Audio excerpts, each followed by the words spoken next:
What makes a comedy timeless? According to the legendary critic Roger Ebert, old Hollywood didn't just make people laugh, it redefined the very idea of comedy. In this video, we're diving deep into the 24 greatest comedies from the golden age that earned Ebert's praise.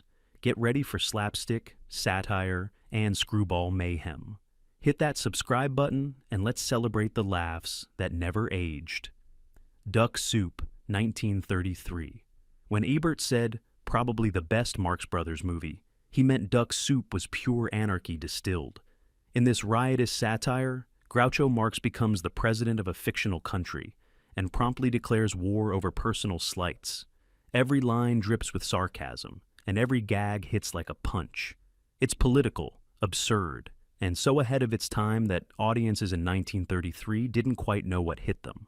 Ebert loved how it attacked bureaucracy, nationalism, and reason itself with manic glee. He considered it one of the most fearless comedies ever made, a film that didn't care for structure or sentiment, just chaos delivered with cigar smoke and wiggling eyebrows. Today, its brilliance feels even sharper.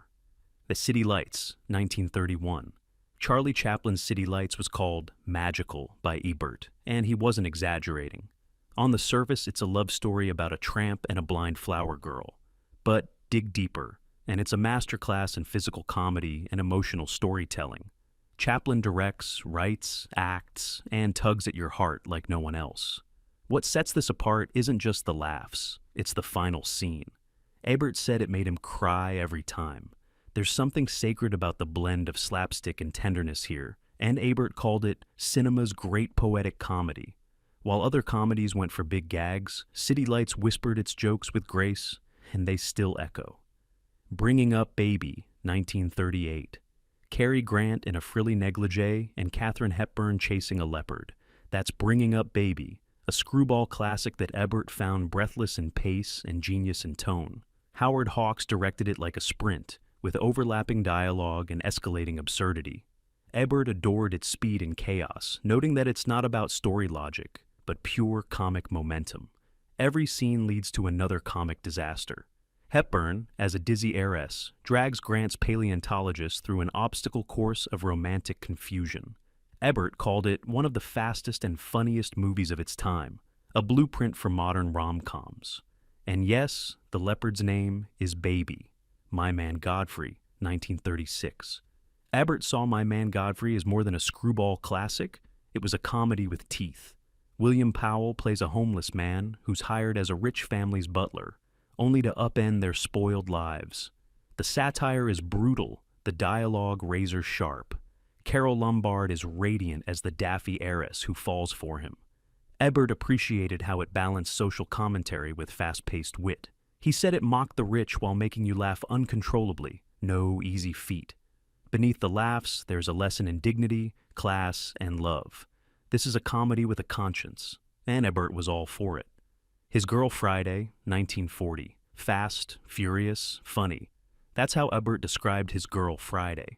Howard Hawks turned journalism into a screwball battlefield, with Cary Grant and Rosalind Russell trading barbs at the speed of bullets. The film redefined what dialogue could do. It was fast, overlapping, and always smart. Ebert admired its energy and precision, saying it turned cynicism into comedy gold. The newspaper office becomes a boxing ring, and every scene is a punchline. Grant's sly manipulation and Russell's razor-sharp delivery make it electric. Ebert called it one of the great screwball comedies, and with good reason. It's journalism, love, and lunacy all rolled into one. The Lady Eve, 1941. What happens when a con woman falls for her mark? Preston Sturges. The Lady Eve walks that tightrope with elegance and mischief. Barbara Stanwyck plays the seductive swindler, and Henry Fonda is the awkward millionaire snake expert she's targeting. Ebert called it one of the great romantic comedies ever made, not because of its love story, but because it's so smart about deception and gender games. The film flips expectations. Stanwyck's in control, and Fonda's the one blushing. Ebert loved the way it combined satire with seduction, never losing its charm or comic bite. It's witty, wicked, and ahead of its time. The Philadelphia Story, 1940. In Ebert's view, the Philadelphia story was lightning in a bottle. Katharine Hepburn, Cary Grant, and James Stewart all delivering some of their finest performances.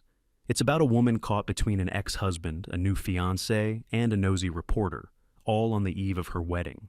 Ebert admired how the film blended farce with tenderness. Every line has double meaning, every glance a secret. He said it wasn't just funny, it was grown up, sophisticated, and emotionally precise. Hepburn's return to stardom started here, and Ebert saw it as a film that plays like sparkling champagne, intoxicating, bubbly, and utterly irresistible. It Happened One Night, 1934. This was the film that changed everything. The first movie to win all 5 major Oscars, and according to Ebert, one of the blueprints for modern romantic comedies. Clark Gable and Claudette Colbert are opposites forced to travel cross-country. He's a cynical reporter. She's a runaway heiress. Their chemistry crackles, and the laughs never stop. Ebert praised its simplicity and sincerity. Nothing feels forced. Every gag is rooted in character. From the iconic Walls of Jericho scene to the hitchhiking bit, this was Capra at his most playful. Ebert called it timeless, and it still feels fresh nearly a century later. Holiday, 1938. George Cukor's Holiday doesn't get mentioned as often as the Philadelphia story, but Roger Ebert saw its quiet genius. Cary Grant plays a man who wants to quit working before he's old, while Katharine Hepburn's character cheers him on, much to her wealthy family's horror. It's a comedy that questions ambition, wealth, and happiness. Ebert found that deeply moving. He called it one of the most adult and thoughtful screwball comedies of its time. It's about rebellion in a tuxedo, about freedom in a ballroom. Funny, yes, but with ideas that still resonate today. The Awful Truth, 1937. Divorce has never been so funny. Irene Dunne and Cary Grant are splitting up, but neither wants the other to move on, especially when the jealousy becomes hilarious sabotage. Ebert adored this one for its playfulness and unpredictability. He said Grant's entire screen persona, the charming, exasperated gentleman, was born here. The comedy works because it's grounded in real emotions. You believe they still love each other, even as they bicker. Every trick, every lie, every last-minute intervention is both ridiculous and romantic. Ebert called it a sophisticated comedy with a pure heart, and that heart still beats strong today. Trouble in Paradise, 1932. In the hands of Ernst Lubitsch, crime becomes classy and seduction becomes art. Trouble in Paradise tells the tale of 2 master thieves who fall for each other, until a new wealthy target complicates things. Ebert called this film a triumph of style over cynicism. He admired the way Lubitsch turned every romantic twist into a visual joke or a whispered innuendo. There are no loud punchlines here, just sly smirks, double meanings, and elegance in every frame. Ebert believed this movie proved you could be both funny and sophisticated. It's sexy, smart, and decades ahead of its time. The Thin Man, 1934. Nick and Nora Charles made marriage look like a party in The Thin Man, and Ebert loved every minute of it. William Powell and Myrna Loy play a boozy detective couple solving a murder in between cocktails. The mystery is fun, but it's their flirtatious banter and effortless chemistry that makes it legendary. Ebert said watching them was like being invited to the most exclusive and hilarious party in town. The humor is adult, but never vulgar. The charm is endless. This wasn't just a comedy. It was a lifestyle, and Ebert praised it as a film that made being married look cool. A Night at the Opera, 1935. The Marx Brothers take on high society in A Night at the Opera, and it's one of Ebert's all-time favorites. Groucho, Chico, and Harpo bring their wild energy to the world of opera, wrecking every ounce of formality along the way. Ebert admired how the film mixed classic gags, like the legendary stateroom scene, with surprising warmth and even a bit of romance. It wasn't as anarchic as Duck Soup, but it showed the Marxes at their most accessible. He called it a machine of laughter. Even decades later, the rhythm and timing feel pitch perfect. The Great Dictator, 1940. Ebert called Charlie Chaplin's The Great Dictator one of the bravest comedies ever made. It was the first time Chaplin spoke on screen, and he used it to mock Hitler before the U.S. even entered World War II. Ebert was blown away by how Chaplin fused political rage with slapstick brilliance. As both the dictator and a Jewish barber, Chaplin walks a line between ridicule and reverence. The final speech, Ebert noted, wasn't comedy, it was a plea for humanity. But it works because everything leading up to it is hilarious. It's a comedy that dares to matter. Singin' in the Rain, 1952. Yes, it's a musical, but don't overlook the comedy. Ebert called Singin' in the Rain the greatest Hollywood musical, but he also marveled at how funny it was. Gene Kelly, Donald O'Connor, and Debbie Reynolds create a technicolor world of satire and slapstick. It pokes fun at the movie industry's awkward shift from silent films to talkies, with lines that still get laughs today. Ebert especially adored O'Connor's Make 'em Laugh routine, calling it one of the most joyous scenes in film history. This isn't just about dance, it's about laughter in the face of change, and Ebert was all in. The General, 1926. Buster Keaton's The General is a silent film, but Ebert believed it spoke volumes through motion, wit, and courage. Based on a true Civil War incident, the film follows Keaton as a train engineer who must reclaim both his beloved locomotive and the woman he loves. Ebert called it one of the greatest comedies ever made, because Keaton didn't chase laughs. He chased realism, and the laughs followed. The stunts are jaw-dropping, the timing flawless, and Keaton's deadpan expressions iconic. It's a war story wrapped in comedy, told without a single word, and it's still thrilling today. Ebert saw it as the blueprint for action comedy as we know it. To Be or Not to Be, 1942. Only Lubitsch could turn Nazi-occupied Poland into the backdrop for a razor-sharp comedy. To Be or Not to Be follows a troupe of Polish actors who use their theatrical talents to outwit the Gestapo. Jack Benny and Carol Lombard give career-best performances. Ebert admired the film's audacity. It mocks tyranny while elevating courage. He said it walks the finest of lines between farce and tragedy, and yet somehow never falls. The jokes land, the suspense builds, and the message hits. This isn't just anti-fascist satire. It's a love letter to performance, bravery, and laughter in dark times. Mr. Smith Goes to Washington, 1939. Though better known as a political drama, Ebert grouped Capra's Mr. Smith Goes to Washington with the great old Hollywood comedies because of its idealism, satire, and balance of humor and power. Jimmy Stewart's wide-eyed senator becomes the butt of Washington's jokes until he fights back. Ebert called it a comedy with a conscience, pointing to the way it skewers political corruption while keeping the audience rooting for decency. Stewart's naivete and sincerity contrast hilariously with the jaded bureaucracy around him. It's not slapstick, but it is clever, heartfelt, and surprisingly funny in its portrayal of one man against the system. Ball of Fire, 1941. Imagine Gary Cooper as a shy professor and Barbara Stanwyck as a sassy nightclub singer. Now, imagine them hiding out together in a house full of stuffy academics. That's Ball of Fire, a comedy Ebert said sparkles with language and chemistry. The screenplay, co-written by Billy Wilder, crackles with slang, double entendres, and fast-paced banter. Ebert admired how the film played with opposites, brains versus street smarts, order versus chaos. Stanwyck steals every scene, but Cooper's quiet charm grounds it all. Ebert loved its wit and rhythm, calling it a linguist's love story disguised as a screwball gem.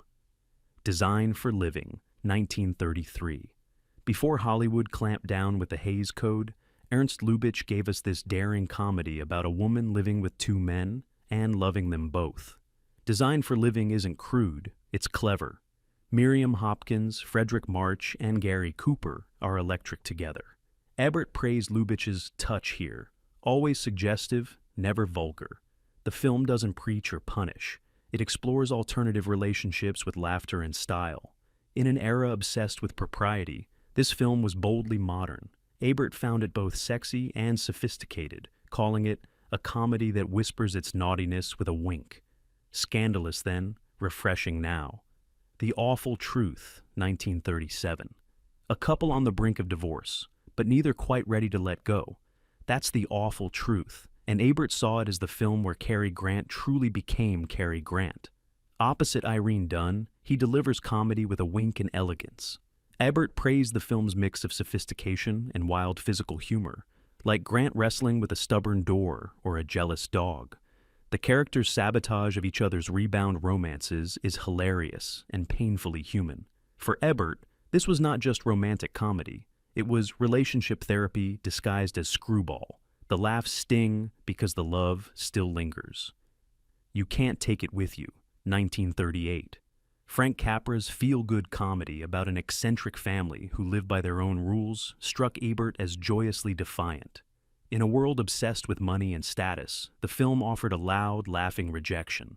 Ebert admired its optimism. The chaos in the household, full of fireworks, dreams, and dancing, felt like an antidote to cynicism. He called it a fable that teaches you how to be happy. With James Stewart and Jean Arthur as the romantic leads, it's a celebration of life lived on your own terms. Ebert loved how it reminded audiences that maybe happiness is the best kind of rebellion. Modern Times, 1936. Charlie Chaplin's Modern Times isn't just comedy, it's commentary wrapped in clown shoes. Ebert was awed by Chaplin's ability to tackle industrialization, poverty, and mental breakdown, all while delivering gut-busting gags.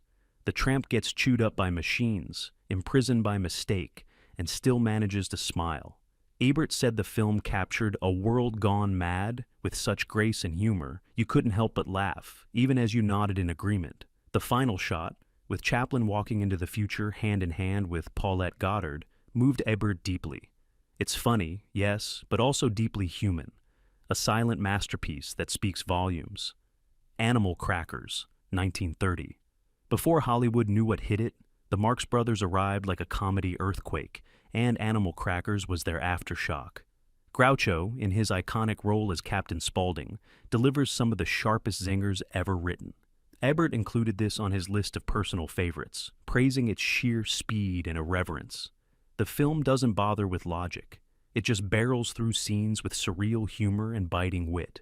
For Ebert, this wasn't just comedy. It was rebellion against the ordinary. Even decades later, the lines feel fresh, the chaos contagious.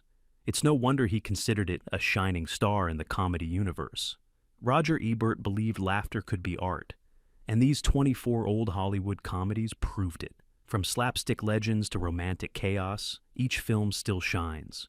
If these titles brought back memories or sparked curiosity, hit like and subscribe, because the best comedies don't age, they just keep getting funnier. See you at the movies.